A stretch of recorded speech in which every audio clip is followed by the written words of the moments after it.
Hello दोस्तों, नमस्कार। मेरे यूट्यूब चैनल रेलवे अनूप पे आप लोगों का एक बार फिर से स्वागत है। Welcome to back my YouTube channel. दोस्तों, आज हम लोग देखेंगे हेरिडिटी के बारे में, आनुवंशिकता के बारे में। ठीक है दोस्तों, और इससे 2025 ग्रुप डी में जितने भी क्वेश्चन पूछे गए हैं उन सभी क्वेश्चन को भी देखेंगे। इससे पहले हम लोग इसको ब्रीफ से एक बार देख लेते हैं कि आनुवंशिकता में क्या क्या होता है, कैसे क्या पूछा जाता है, फिर क्वेश्चन करेंगे। ठीक है, तो आइए देखते हैं। हेरिडिटी किसे कहते हैं? माता पिता से संतानों में जो लक्षण उत्पन्न होते हैं उसे ही हेरिडिटी कहते हैं। ठीक है, जैसे सपोज आपके माता का एक्स क्रोमोसोम और पिता का वाई क्रोमोसोम मिलके एक बेटा बनता है एक्स और वाई क्रोमोसोम से। ठीक है, तो वही सब डीएनए मिलके बनता है। भिन्नता क्या होता है दोस्तों? एक ही प्रजाति के जीवों में लक्षणों का अंतर, मतलब एक ही जाति के जितने भी प्रजाति होते हैं उनमें बहुत ही लक्षण होते हैं। जेनेटिक क्या होते हैं? अनुवांशिक जीव विज्ञान की वह शाखा जो वंशागति और भिन्नता का अध्ययन करती है, उसे ही जेनेटिक कहते हैं। ठीक है, जैसे जेनेटिक का मतलब एक पीढ़ी से अगली पीढ़ी में, जैसे सपोज हमारे दादाजी के बेटे और बेटे की उनकी पत्नी मिलके क्या होंगे? बच्चों का निर्माण करते हैं। ठीक है, तो उसी को जेनेटिक बोलते हैं। ट्राइट क्या होता है? विशेष गुण, लक्षण क्या होता है इनके? ये माता पिता से आनुवांशिक रूप से प्राप्त होते हैं। ठीक है, माता पिता से आनुवांशिक रूप से प्राप्त होते हैं। सपोज आँखों का रंग, रक्त समूह, ठीक है, ये सभी मिलते रहते हैं माता पिता के रक्त समूह से। ठीक है, अर्जित लक्षण क्या होते हैं? जितने भी जीवन शैलियों का पर्यावरण के कारण उत्पन्न होते हैं, जैसे चोट का निशान, व्यायाम से बनी मांसपेशी, वो सभी पिता और माता के लक्षणों पे उत्पन्न होते हैं। महत्वपूर्ण चीज़ क्या होता है दोस्तों? महत्वपूर्ण शब्द जैसे डीएनए जो होते हैं ना, आनुवांशिक सूचनाएं रखने वाले गुण होते हैं डीएनए। ठीक है, जीन, डीएनए का वह भाग जो किसी विशेष लक्षण को नियंत्रित करता है उसे ही जीन बोलते हैं। ठीक है, जैसे माता पिता का डीएनए, बच्चों में डीएनए, वही डीएनए बच्चों में भी पाया जाता है। ठीक है, डीएनए से बने धागे जैसी संरचना ये है दोस्तों क्रोमोसोम के नाम से जिसे जानते हैं। क्रोमैटिन, कोशिका विभाजन के समय के अलावा दिखाई देने वाले गुणसूत्र ढीले होते हैं। ठीक है, उन्हीं को क्रोमोसोम बोलते हैं। बाकी अगला देख लेते हैं।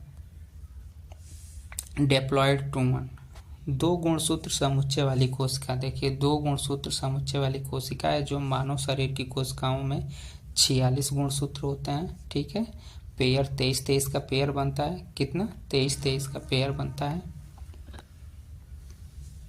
ठीक है, हैप्लॉयड किसे कहते हैं? एक गुणसूत्र समुच्चय वाली कोशिका को हैप्लॉयड बोलते हैं। जिस मनुष्य में या जिस पेयर में 23 गुणसूत्र पाए जाते हैं उसी को हैप्लॉयड बोलते हैं। एलील किसे बोलते हैं?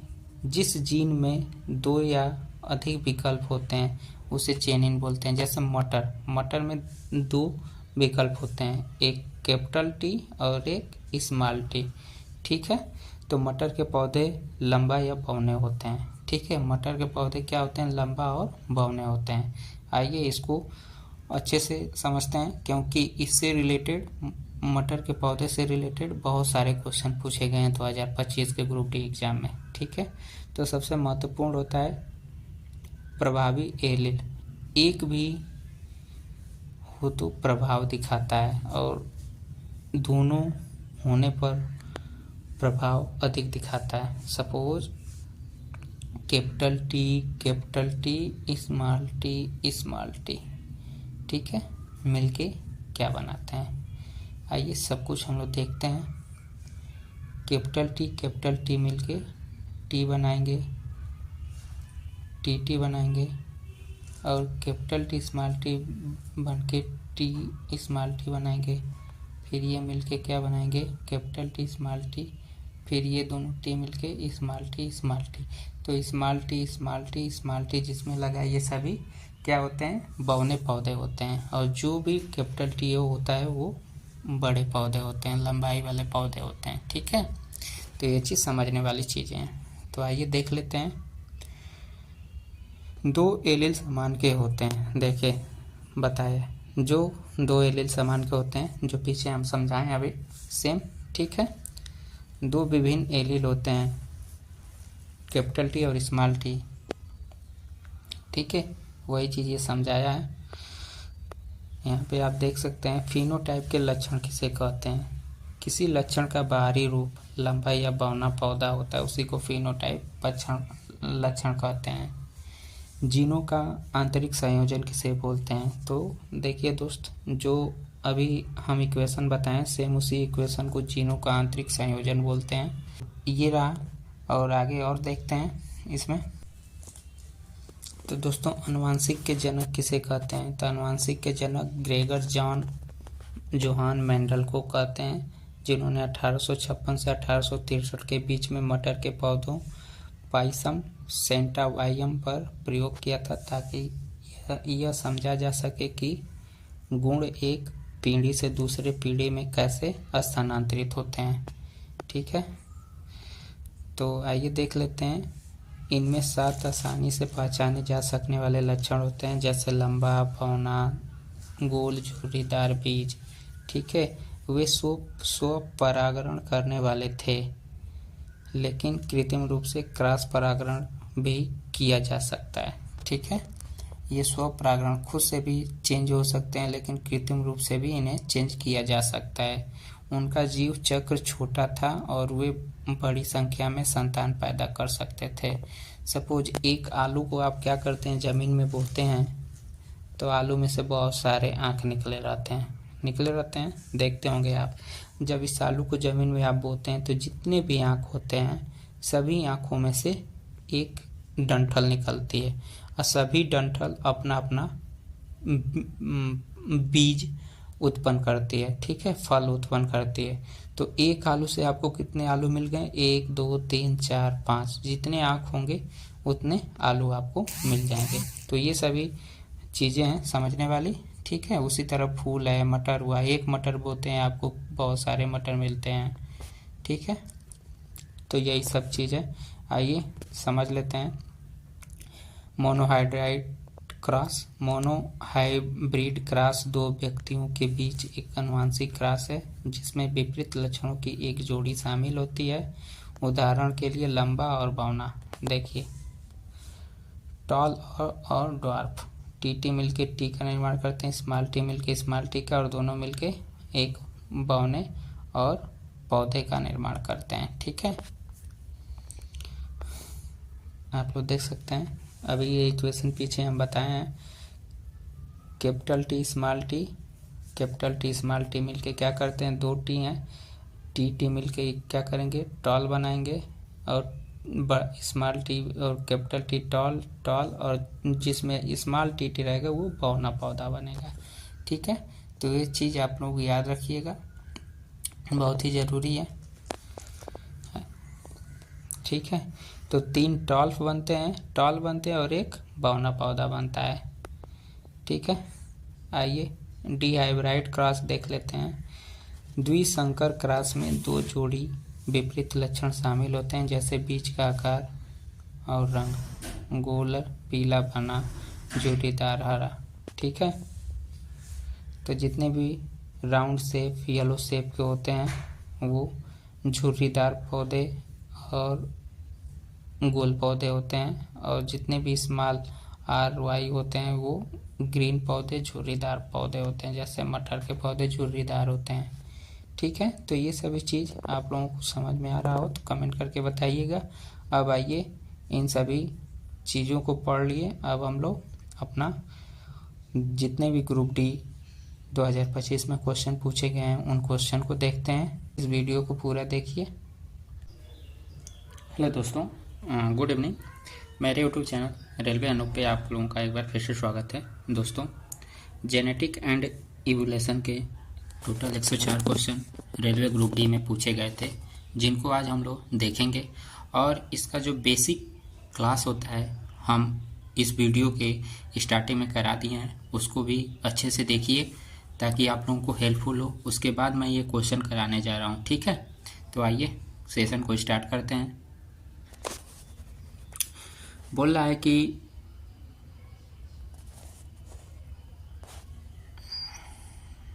तो 89 नंबर क्वेश्चन है दोस्तों, अस्थायी परिस्थितिकी में वर्धमान स्वीट पी, जो स्वीट पी होता है, पादपों में बृहत आबादी में निम्नलिखित में से कौन सा सर्वोत्तम तरीके से यह वर्णन करता है कि लैंगिक जनन जो होता है दोस्तों, जनन दो प्रकार के होते हैं, एक लैंगिक जनन होता है और एक अलैंगिक जनन। लैंगिक जनन मनुष्यों में होते हैं और अलैंगिक जनन जो होते हैं वो किस में होते हैं, जानवरों में होते हैं, ठीक है। तो लैंगिक जनन के माध्यम से आनुवंशिक विविधताओं की विविधता अब तक उनके दीर्घकालीन जीवित अतिजीवित के लिए क्यों महत्वपूर्ण है। तो आइए देखते हैं, जो स्वीट पी होते हैं, जो मीठा मटर होता है, प्रचुन और प्रभावी एलिल प्रभावी पर्यावरण तनाव और विरोध के प्रतिरोध प्रदान करते हैं, ठीक है। ऑप्शन नंबर 20 सही हो जाएगा। अगला क्वेश्चन है, कार्यात्मक संतति कोशिकाओं के निर्माण को सुनिश्चित करने के लिए डीएनए प्रतिलिपियन के साथ कौन सी प्रक्रिया होनी चाहिए। तो जितने भी अतिरिक्त सेलुलर उपकरण होते हैं वो डीएनए प्रति सेलुलर उपकरण के निर्माण के लिए जरूरी होते हैं। अगला क्वेश्चन है, निम्नलिखित में से कौन सी फसल किस्मों में वांछनीय गुण उत्पन्न करने की एक विधि नहीं है। तो जितने भी इनऑर्गेनिक हाइड्राइजेशन है, अंतरराजनीय संकरण है, ये सभी वांछनीय गुण हैं, ठीक है। अगला क्वेश्चन है कि दिए गए अभिकथन ए कारण आर ध्यानपूर्वक पढ़ें। मेंडल ने अपने प्रयोगों के लिए मटर के पौधों को इसलिए चुना क्योंकि उन्हें उगाना आसान था और उसमें विशिष्ट विपरीत गुण पाए जाते हैं, ठीक, सही बात है। फिर दूसरा देख लेते हैं, मटर के पौधे अलैंगिक रूप से ना, यही गलत हो गया। मटर के पौधे लैंगिक रूप से प्रजनन करते हैं, अलैंगिक रूप से प्रजनन नहीं करते हैं, इसलिए ऑप्शन नंबर ए सही है और आर गलत है। तो इसमें ऑप्शन नंबर ए बिल्कुल सही है, ठीक है। ए सत्य और आर असत्य है। अगला क्वेश्चन देखते हैं, मेंडल ने अपने अंक संकर संकरण से कौन सा नियम उत्पन्न किया था। तो समपिंथकन नियम, लॉ ऑफ सेक्रेशन का प्रयोग किया था। अगला क्वेश्चन है, निम्नलिखित में से किस जीव में खंडन और बीजाणु निर्माण दोनों होते हैं। तो अमीबा में जो होता है खंडन और बीजाणु दोनों प्रकार के होते हैं। अगला क्वेश्चन देखते हैं, ठीक है। अगला क्वेश्चन है कि पशुओं में अलैंगिक जनन के दौरान डीएनए की मात्रा दोगुनी क्यों नहीं होती है। क्योंकि उनमें निषेचन के बाद दोनों युग्मक आधे आधे हो जाते हैं, इसलिए युग्मनज बनता है, ठीक है, ठीक, युग्मनज बट जाता है। तो इसमें से राइट आंसर कौन सा हो जाएगा दोस्तों, क्योंकि निषेचन से पहले दोनों युग्मक आधे हो जाते हैं और युग्मनज बनता है, तब युग्मनज का निर्माण होता है। जैसे पिता से वाई मिल जाता है, माता से एक्स, तो 23 पेयर इससे बन जाता है और 23 पेयर इनसे मिलके क्या हो जाता है, एक्स और वाई का निर्माण हो जाता है। तो टोटल कितना बन गए, 46, ठीक है। तो वही चीज़ पूछ रहा है, तो ऑप्शन नंबर बी बिल्कुल सही हो जाएगा। आइए अगला क्वेश्चन देखते हैं। अगला क्वेश्चन है, लैंगिक जनन द्वारा उत्पन्न आनुवंशिक विविधता का परिणाम निम्नलिखित में से क्या है। तो जितने भी विकास होते हैं लैंगिक जनन में विकास होते हैं। सपोज एक माँ के कोख से एक बच्चा जन्म लेता है तो उसका धीरे धीरे विकास होता है, या किसी भी आप सीड्स को धरती में जमाने के लिए उसको लगाते हैं तो धीरे धीरे क्या होता है, उसमें विकास होता है, ठीक है। तो लैंगिक जनन के कारण ही है विकास, ठीक है। तो ऑप्शन नंबर बी बिल्कुल सही हो जाएगा। अगला क्वेश्चन देखते हैं, बोल रहा है कि निम्नलिखित में से कौन सा वंशागति के संबंध मेंडल के निष्क्रिय को सही रूप दर्शाता है?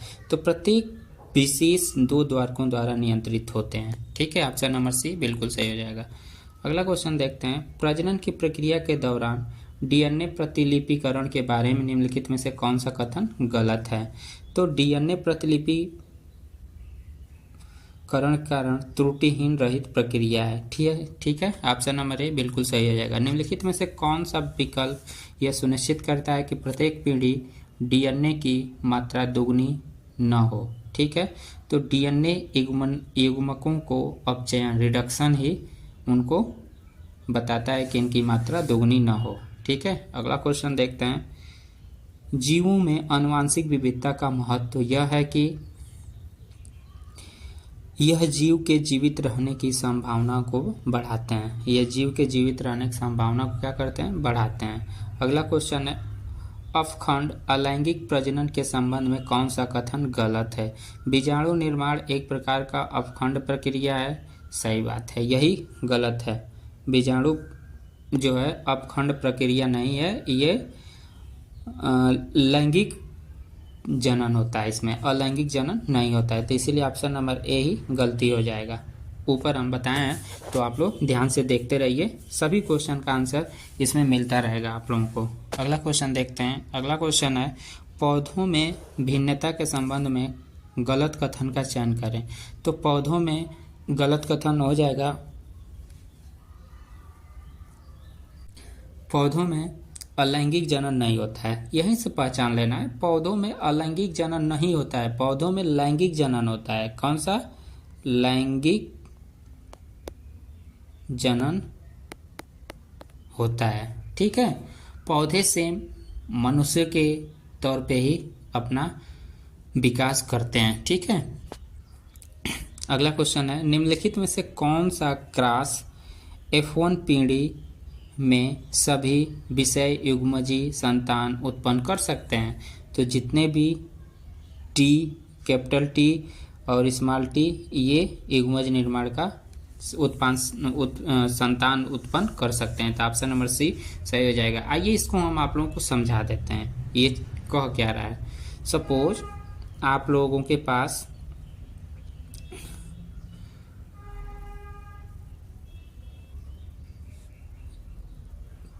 T small T, capital T small T, दो युग्मनज हैं।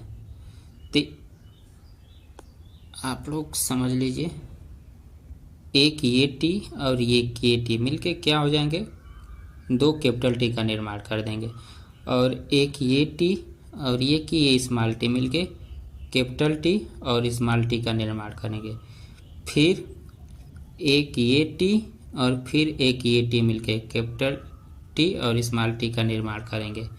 फिर एक ये टी और एक ये टी स्मॉल टी का निर्माण करेंगे। तो इसमें होता क्या दोस्तों कि ये टॉल होते हैं, लंबे होते हैं, ये भी लंबे होते हैं, ये भी लंबे होते हैं, लेकिन ये जो होते हैं ये बौने पौधे में, ड्वार्फ पौधे में जाने जाते हैं। ठीक है, तो आप लोगों को समझ में आ गया होगा ये इक्वेशन बहुत ही जरूरी है जानना। इस इक्वेशन को आप लोग भूलिएगा मत। ठीक है, तो आइए इसका ऑप्शन देख लेते हैं कौन सा सही हो जाएगा। इसका आप लोग स्क्रीनशॉट ले लीजिएगा। ठीक है, ऑप्शन नंबर सी बिल्कुल इसका सही हो जाएगा। ठीक है, आइए अगला क्वेश्चन देखते हैं। बोल रहा है कि उस अर्ध संरक्षित प्रक्रिया का नाम क्या है जिसमें डीएनए के दो समरूप अणुओं में द्विगुणित होते हैं? तो जितने भी रिप्लिकेशन होते हैं, प्रतिकृत होते हैं, वो क्या है? डीएनए के दो समरूप अणुओं द्वारा होते हैं। ठीक है, भिन्न भिन्न। अब अगला क्वेश्चन देखते हैं।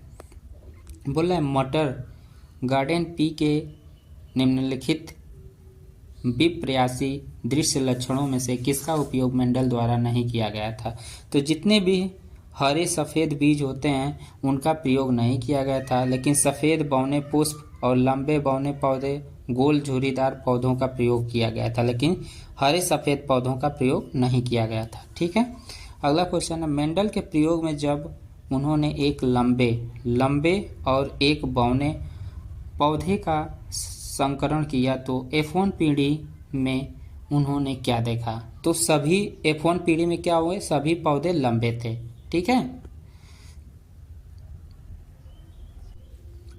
अगला क्वेश्चन देखते हैं। एक पादप प्रजनन मटर के दो शुद्ध नस्ल पादपों, एक गोल बीज वाला दूसरा झुर्रीदार बीज वाला, के बीच संकरण करता है। तो मेंडल के निष्कर्षों के आधार पर F1 पीढ़ी के सभी बीजों में कौन सा लक्षण प्ररूप होता है? तो ऑप्शन नंबर सी सही हो जाएगा, गोल बीज का निर्माण करते हैं। अगला क्वेश्चन है, मटर के पौधों में बौनेपन के लिए स्मॉल टी जैसे अप्रभावी विशेष रिसेसिव ट्रेट केवल तभी क्यों दिखाई देते हैं जब दोनों एलील अप्रभावी होते हैं? तो दोस्तों इसका ऑप्शन नंबर ए सही हो जाएगा। प्रभावी एलील जो होते हैं अप्रभावी एलील को ढक देते हैं। ठीक है, मतलब जितने भी बौने पौधे होते हैं वो टॉल वाले पौधे से, लंबे पौधों से क्या हो जाते हैं? ढक जाते हैं। ठीक है, तो ऑप्शन नंबर ए बिल्कुल सही हो जाएगा।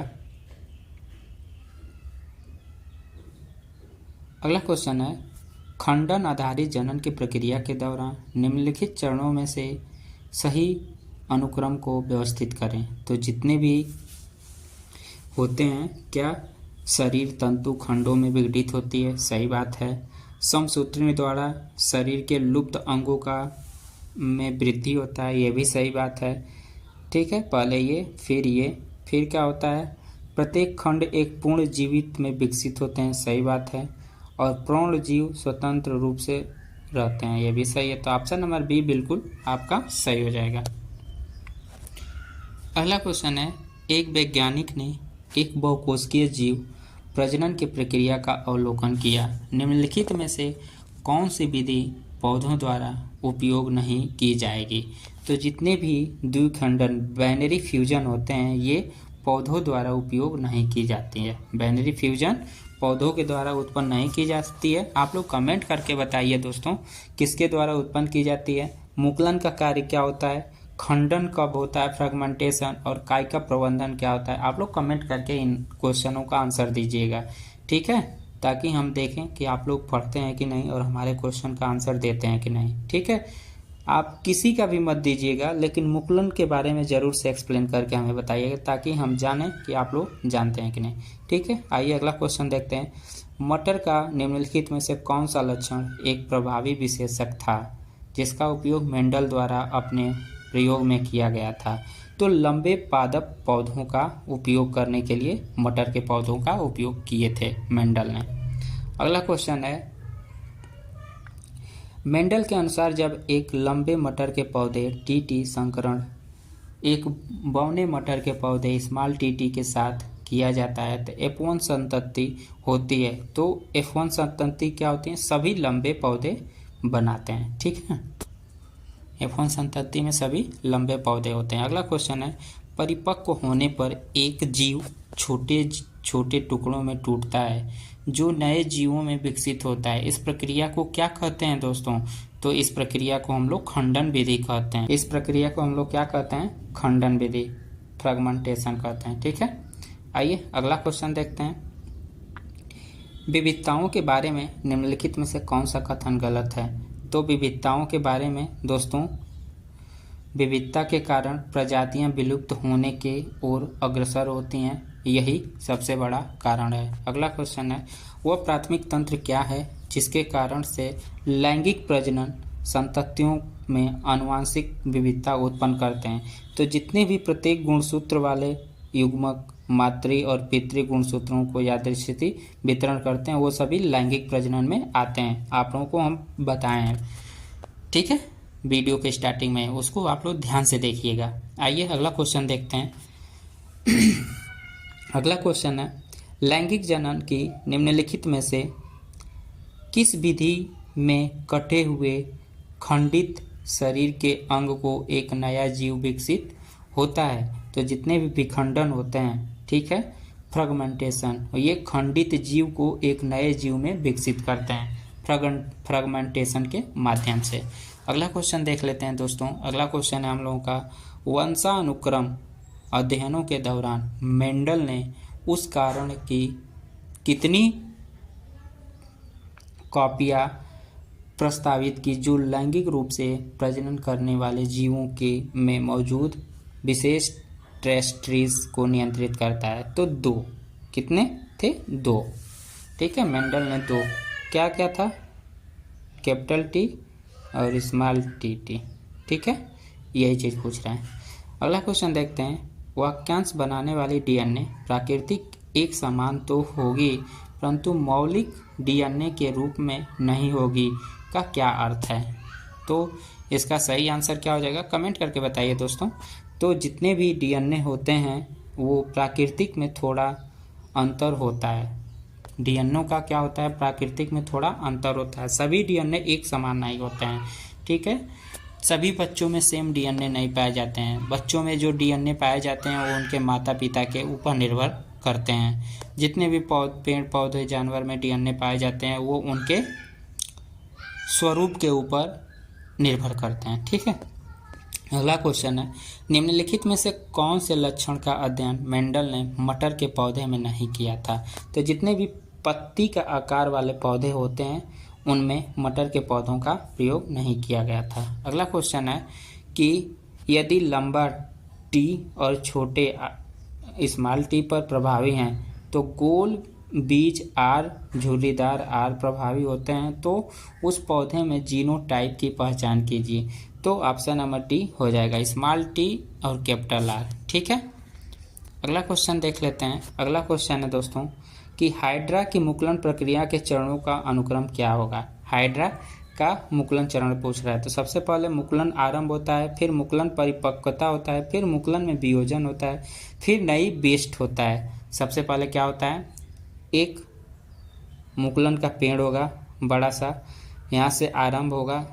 सॉरी, अभी आप लोगों को अच्छे से बताते हैं। एक छोटा सा पौधा है, ये क्या होगा? ये 3 भागों में बट जाएगा। ठीक, अब ये 3 अलग अलग भाग क्या करेंगे? एक अलग अलग पौधा बना लेंगे। तो तीनों का नया नया अपना प्रजनन हो गया। ठीक है, तो नई प्रविष्टि हो गई। यही चीज़ ये पूछ रहा है इस क्वेश्चन में। ठीक है, आइए अगला क्वेश्चन देख लेते हैं। हाइड्रा में मुकुलन क्या है? तो हाइड्रा में जितने भी मुकुलन होते हैं वो ऊर्ध्वाधर के रूप में वृद्धि करते हैं। किस रूप में? ऊर्ध्वाधर के रूप में वृद्धि करते हैं। अगला क्वेश्चन है, कौन सी फसल किस सुधार विधि में वांछनीय गुणों वाले जनन का चयन करना और उनका संकरण करना शामिल है? तो हाइड्राइजेशन। ठीक है, हाइड्राइजेशन ऑप्शन हमारे बिल्कुल सही हो जाएगा।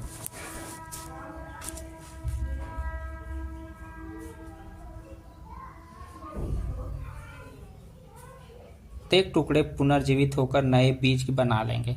अभी पीछे बताएं हम आप लोगों को। ठीक है, लैंगिक प्रजनन के बारे में निम्नलिखित में से कौन सा कथन गलत है? तो लैंगिक प्रजनन के बारे में यह समरूप क्लोन उत्पन्न करता है, गलत है। यह समरूप क्लोन उत्पन्न नहीं करते हैं।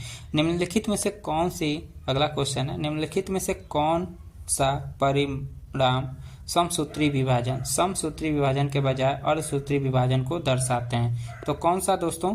तो 4 कोशिकीय आधी संख्या वाले जितने भी समरूपी होते हैं वो अर्धसूत्री विभाजन को दर्शाते हैं। अगला क्वेश्चन देखते हैं। मेंडल ने वंशानुक्रम के नियमों को प्रतिपादित करने के लिए कितने विपरीत लक्षणों का उपयोग किया था? तो 7 लक्षणों का उपयोग किया था। ठीक है, अगला क्वेश्चन देखते हैं। बोल रहा है एक ही जनक के 2 बच्चों एक दूसरे के समरूप होते हैं परंतु बिल्कुल एक जैसे नहीं होते हैं। क्यों? क्योंकि अपने माता पिता में विद्यमान आनुवंशिक भिन्नता और विभिन्न संयोजन को दर्शाते हैं। ठीक है, अगला क्वेश्चन देखते हैं। निम्नलिखित में से प्रजनन की कौन सी विधि जनसंख्या में तीव्र वृद्धि सुनिश्चित करती है? तो जितने भी अलैंगिक प्रजनन होते हैं वो जनसंख्या में तीव्र वृद्धि सुनिश्चित करते हैं। ठीक है, अगला क्वेश्चन है। हाइड्रा में मुकुलन का सर्वोच्चतम रूप क्या है? तो हाइड्रा में मुकुलन का अलैंगिक प्रजनन सर्वोच्चतम रूप है। अगला क्वेश्चन देख लेते हैं।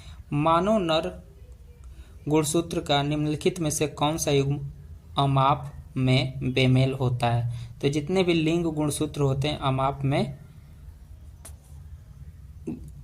में बेमेल होते हैं। ठीक है, अगला क्वेश्चन देख लेते हैं।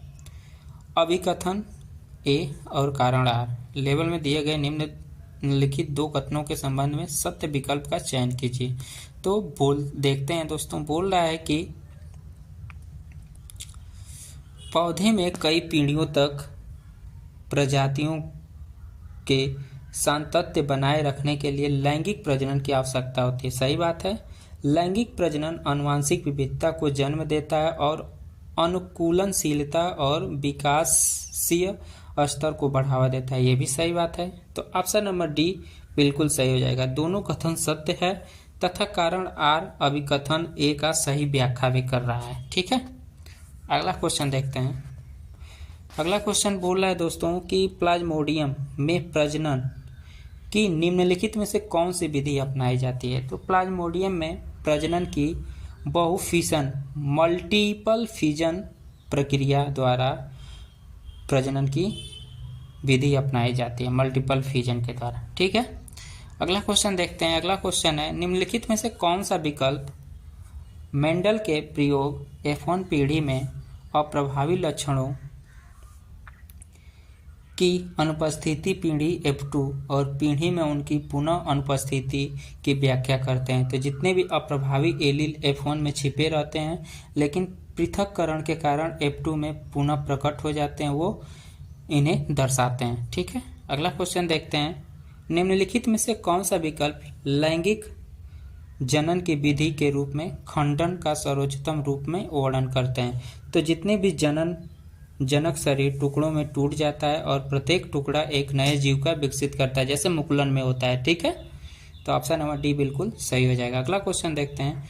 अनुवांशिक में मेंडल का क्या योगदान था? तो अनुवांशिक में मेंडल ने वंशागति के नियमों का पालन किया था, सबसे बड़ा योगदान वही था। अगला क्वेश्चन है,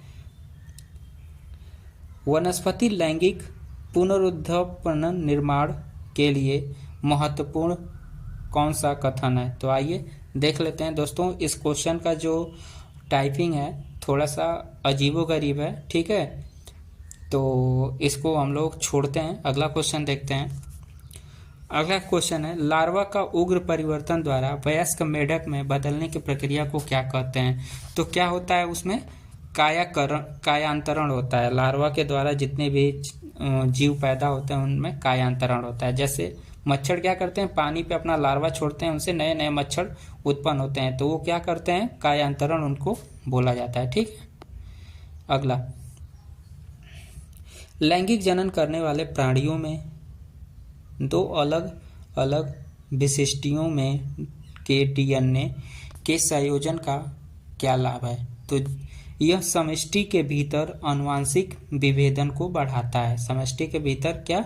आनुवंशिक विभेदन को बढ़ाता है। लैंगिक जनन करने वाले दो प्राणी अलग अलग विशिष्टियों को इंडिविजुअल डीएनए को संयोजन करता है। तो ऑप्शन नंबर बी बिल्कुल सही हो जाएगा। अगला क्वेश्चन, अस्थायी वातावरण में लैंगिक जनन को से क्या लाभ है?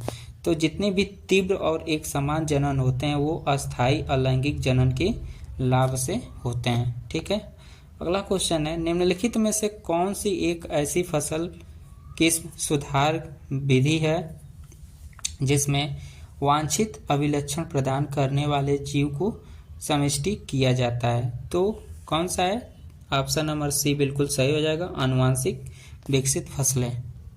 अगला क्वेश्चन है, स्वपरागण की तुलना में पर परागण की प्राथमिक लाभ क्या है? तो जितनी भी आनुवंशिक विविधताएं लाता है जिससे संतति के जीवित रहने की संभावना वर्धित होती है। ऑप्शन नंबर डी बिल्कुल सही हो जाएगा। अगला क्वेश्चन, लैंगिक जनन करने वाले जीवों में विविधता क्यों महत्वपूर्ण है?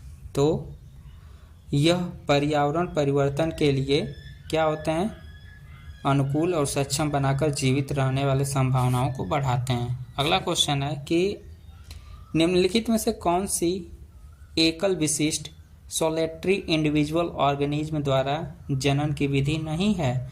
तो जितने भी लैंगिक जनन होते हैं ये एक जनन की विधि नहीं है, ठीक है, अलैंगिक जनन होते हैं, ठीक है, अलैंगिक जनन के द्वारा। अगला क्वेश्चन है, कोशिका केंद्र में डीएनए निम्नलिखित में से किस पदार्थ के निर्माण के लिए सूचना देता है? तो जितने भी प्रोटीन होते हैं कोशिका डीएनए में वो सूचना का प्रदान करते हैं, ठीक है। अगला क्वेश्चन, लैंगिक जनन करने वाले जंतुओं में आनुवंशिक विविधता निम्नलिखित में से किसके द्वारा सुनिश्चित की जाती है? तो संतानों दोनों जनकों से जीन प्राप्त करते हैं, ठीक है, माता पिता दोनों से, X से भी और Y से भी। अगला क्वेश्चन है कि स्थानीय व विदेशी मवेशी नस्लों के संस्करण से क्या लाभ है? तो जितने भी मांस और दूध अधिक उत्पादन करते हैं वो स्थानीय और विदेशी नस्लों से संस्करण से हमें लाभ मिलता है। कुछ विदेशी बुल जो होती हैं गाय होती हैं वो बहुत ज़्यादा दूध देती हैं, ठीक है, जिन्हें हम अनेक नाम से जानते हैं, तो वो सभी आप लोग देख लीजिएगा। आइए अगला क्वेश्चन देखते हैं, भारत में गायों को किस वैज्ञानिक स्पीशीज के नामों से वर्गीकृत किया गया है? ठीक है, तो बॉस इंडिका, किससे? बॉस इंडिका के नाम से। अगला क्वेश्चन है, निम्नलिखित में से किस तरीके से वैज्ञानिक फसल किस्मों में वांछनीय गुणों को शामिल कर सकते हैं? तो जितने भी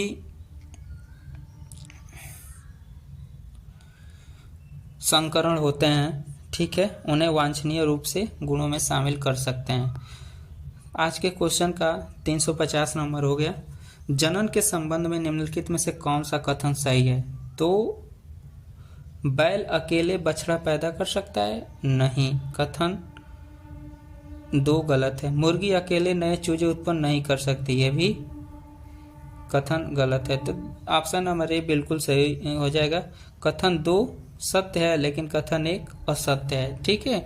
मुर्गी अकेले चूजे उत्पन्न नहीं कर सकती है, सही बात है, लेकिन बछड़े पैदा कर सकता है, बैल अकेला नहीं, ठीक है। तो ऑप्शन नंबर ए बिल्कुल सही हो जाएगा। अगला क्वेश्चन है, यदि पिता के लिंग गुणसूत्र XY और माता के लिंग गुणसूत्र XX दो तो पुत्र होने की संभावना कितने प्रतिशत होती है?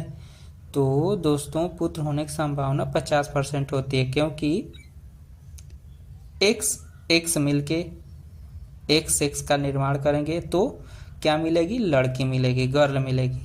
Y और X मिलेंगे तो Y और X मिलके क्या होंगे? लड़की का ही गर्ल, लड़के का बॉयज का निर्माण करेंगे। और क्या होगा? X और ये X मिलके भी लड़की का, तो 50%, सॉरी गर्ल का 50% दर्शाता है, ठीक है, 50% ही। अगला क्वेश्चन है, पौधों में लैंगिक प्रजनन की किस प्रकार की संतति की बेहतर उत्तरजीविता का कारण बनता है? तो जितने भी संतति में नए आनुवंशिक प्रयोग नियोजित होते हैं वो संतति का दिखाई देते हैं। ऑप्शन नंबर डी बिल्कुल सही हो जाएगा, ठीक है। अगला क्वेश्चन है, किस प्रजाति के भीतर विविधता का क्या सुनिश्चित होता है? किसी भी प्रजाति के भीतर विविधता क्या सुनिश्चित करती है? तो जितने भी बेहतर अनुकूलनशीलता और जीवित रहने वाले संभावनाएं हो वो प्रजातियों के भीतर विविधता उत्पन्न करती है, ठीक है। ऑप्शन नंबर ए सही हो जाएगा। कुछ सरीसृपों में संतति का लिंग द्वारा निर्धारित होती है, तो अंडों के ऊष्मायन तापमान के द्वारा निर्धारित होती है, ठीक है। कुक्कुट पालन में बौने ब्रायल जनक विकसित करने का क्या लाभ है? तो चारे की खपत कम करना और मांस उत्पादन में सुधार करने के लिए उपयोग किया जाता है कुक्कुट पालन, ठीक है। ऑप्शन नंबर सी बिल्कुल सही हो जाएगा। पुनर्जनन के संबंध में निम्नलिखित में से कौन सा कथन गलत है? तो कुत्ते खोए हुए शरीर के अंगों को पुनः विकसित कर सकते हैं और पूरी तरह से नए जीव का निर्माण कर सकते हैं। ऑप्शन नंबर बी बिल्कुल गलत है, ठीक है। बाकी सभी क्वेश्चन देख लेते हैं। जटिल जंतुओं में पुनर्जनन ऊतकों की मरम्मत तक सीमित होता है, न कि संपूर्ण जीव के निर्माण में, सही है, ठीक है। तो ये सभी कुछ ऑप्शन है, आप लोग इन्हें भी देखते चलिएगा। अगला क्वेश्चन है, लैंगिक प्रजनन का परिणाम स्वरूप संतति में अधिक विविधता क्यों पाई जाती है? तो जितने भी, क्योंकि इसमें 2 विशिष्टियों से आनुवांशिक पदार्थ का संयोजन होता है। ठीक है, ऑप्शन नंबर बी बिल्कुल सही हो जाएगा। अगला क्वेश्चन देखते हैं, बाह्य निषेचन निम्नलिखित में से किस प्राणी में पाया जाता है? तो मछली में पाया जाता है बाह्य निषेचन। अगला क्वेश्चन देख लेते हैं। अगला क्वेश्चन है कि निम्नलिखित में से कौन सी जनन विधि समष्टि में अधिक विविधता उत्पन्न करती है? तो जितने भी लैंगिक जनन होते हैं विविधता उत्पन्न करते हैं। अगला क्वेश्चन, निम्नलिखित में से कौन सा कथन अलैंगिक प्रजनन की विशेषता दर्शाता है? तो इसमें केवल एक जनन शामिल होते हैं। ठीक है, ऑप्शन नंबर सी बिल्कुल सही हो जाएगा। अगला क्वेश्चन देखते हैं, अलैंगिक प्रजनन के संबंध में निम्नलिखित में से कौन सा कथन गलत है? तो इनमें नर और मादा युग्मकों का संलयन शामिल होता है। तो ऑप्शन नंबर डी बिल्कुल सही हो जाएगा। निम्नलिखित में से कौन सा कथन लैंगिक जनन में निषेचन के महत्व का सर्वोच्चतम रूप से वर्णन करता है? तो ऑप्शन नंबर बी बिल्कुल सही हो जाएगा। यह भ्रूण के निर्माण में सहायक होता है। ठीक है, यह भ्रूण के निर्माण में सहायक होता है। निम्नलिखित में से किस विकल्प को वंशागति के नियमों के निर्माण में मेंडल की सफलता का कारण माना जाता है? तो मेंडल ने वह एक सुप्रशिक्षित वैज्ञानिक थे। मेंडल क्या थे? एक सुप्रशिक्षित वैज्ञानिक थे जिन्होंने बहुत सारे वंशागति के नियमों का पालन किया था और दिया था। अगला क्वेश्चन है, जीवों में लैंगिक जनन के संबंध में सही विशेषता का चयन कीजिए। तो यह ऑप्शन नंबर सी सही हो जाएगा। यह संतति में दो माता पिता के डीएनए को संयुक्त करता है। ठीक है, अगला क्वेश्चन देख लेते हैं। बोल रहा है कि निम्नलिखित में से कौन से जीव प्रक्रिया प्रजातियों में विविधता लाने के लिए महत्वपूर्ण होते हैं? तो जितने भी लैंगिक जनन होते हैं वो विविधता लाने में महत्वपूर्ण होते हैं। ठीक है, लैंगिक जनन। अगला क्वेश्चन है, निम्नलिखित में से कौन सी प्रक्रियाएं अर्धसूत्री कोशिका विभाजन के सबसे विशिष्ट उद्देश्य का निरीक्षण करती हैं? ठीक है, तो इसका राइट आंसर हो जाएगा दोस्तों ऑप्शन नंबर ए। ठीक है, प्रजनन। ठीक है, अगला क्वेश्चन देख लेते हैं। निम्नलिखित में से किस जीव समूह में लिंग निर्धारण पर्यावरणीय तापमान के कारण होता है?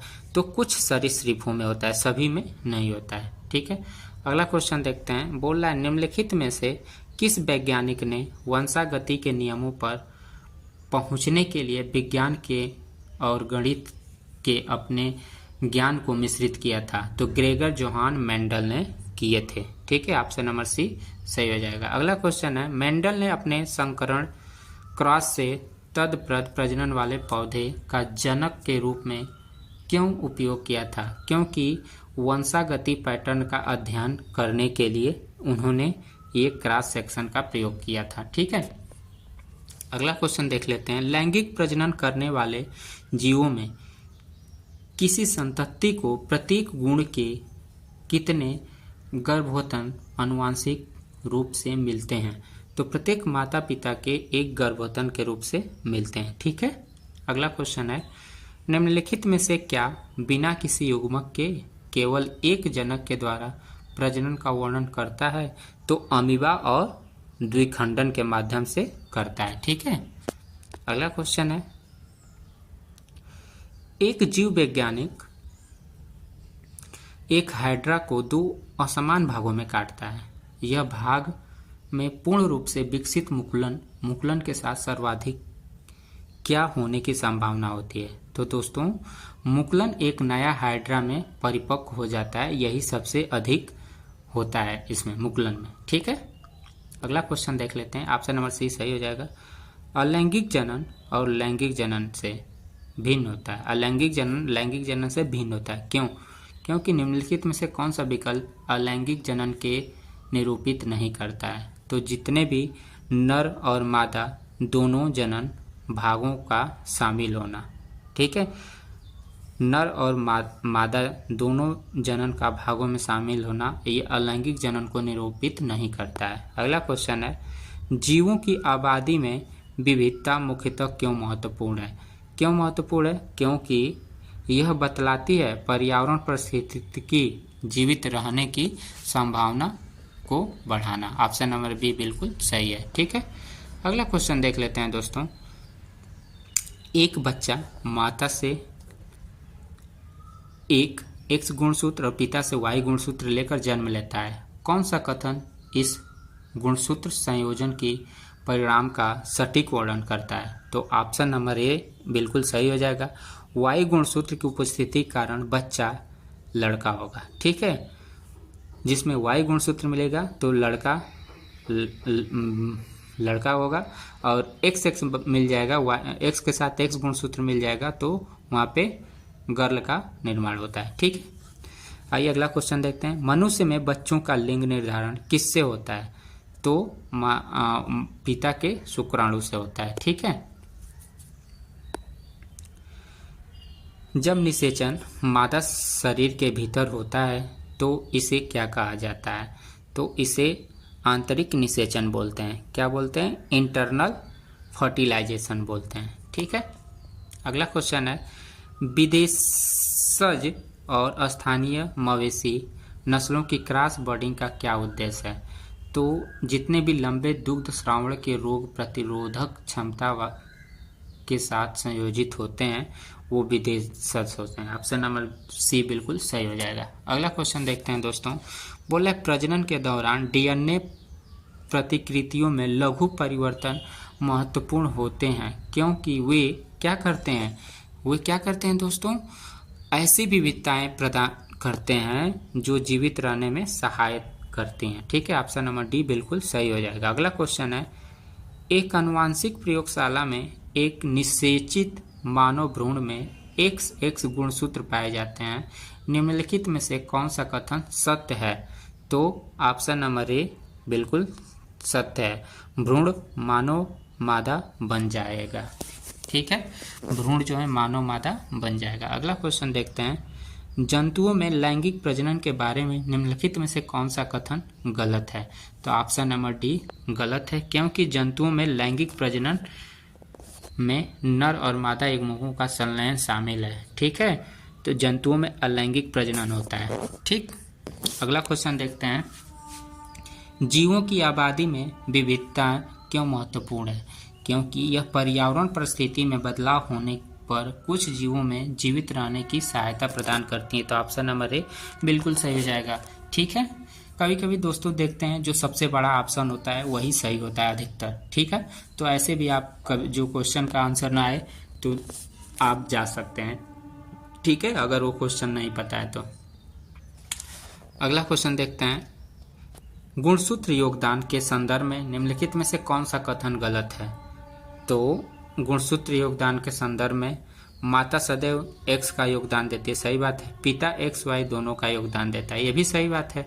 तो ऑप्शन नंबर ए बिल्कुल सही है। ठीक है, अगला क्वेश्चन देखते हैं, मनुष्यों में माता पिता में कौन से बच्चों का लिंग निर्धारण करता है? तो जितने भी मनुष्यों में लिंग निर्धारण का कारण होते हैं वो पिताजी के कारण होता है। ठीक है, क्योंकि पिता में जो पेयर होता है X और Y दोनों पाया जाता है और माता में XX पाया जाता है। ठीक है, तो जो लिंग निर्धारण का कार्य करता है वो पिता ही करते हैं। अगला क्वेश्चन है, प्रजनन के दौरान डीएनए प्रतियां बनाने का मुख्य उद्देश्य क्या है? तो डीएनए जो होता है संततियों को आनुवांशिक जानकारी प्रदान करता है। क्या प्रदान करता है? आनुवांशिक जानकारी प्रदान करता है, वो प्रतियां बनाने का मुख्य उद्देश्य है। ऑप्शन नंबर बी बिल्कुल सही हो जाएगा। अगला क्वेश्चन है, निम्नलिखित में से कौन सा जनन प्रकार यह सुनिश्चित करता है कि जंतुओं में दोनों जनन के गुणसूत्र संतानों के वंशागति से प्राप्त होते हैं? तो जितने भी लैंगिक जनन होते हैं वो वंशागति को बताते हैं। ठीक है, बाकी क्लोन क्या होता है और द्विखंडन क्या होता है मुकुलन तो आप लोगों को बता ही दिए हैं। आप लोग द्विखंडन के बारे में हमें कमेंट करके बताइएगा, द्विखंडन किसे कहते हैं। अगला क्वेश्चन है, निम्नलिखित में से कौन सा जीव पुनर्जनन की घटना दर्शाता है? तो जितने भी प्लेनेरिया होते हैं ये पुनर्जनन की घटना को दर्शाते हैं। प्लेनेरिया किसे कहते हैं आप लोग कमेंट करके बताइएगा। अगला क्वेश्चन है, मेंडल ने किस पौधे पर अपना प्रयोग किया था? तो मटर के पौधे पे अपना प्रयोग किया था।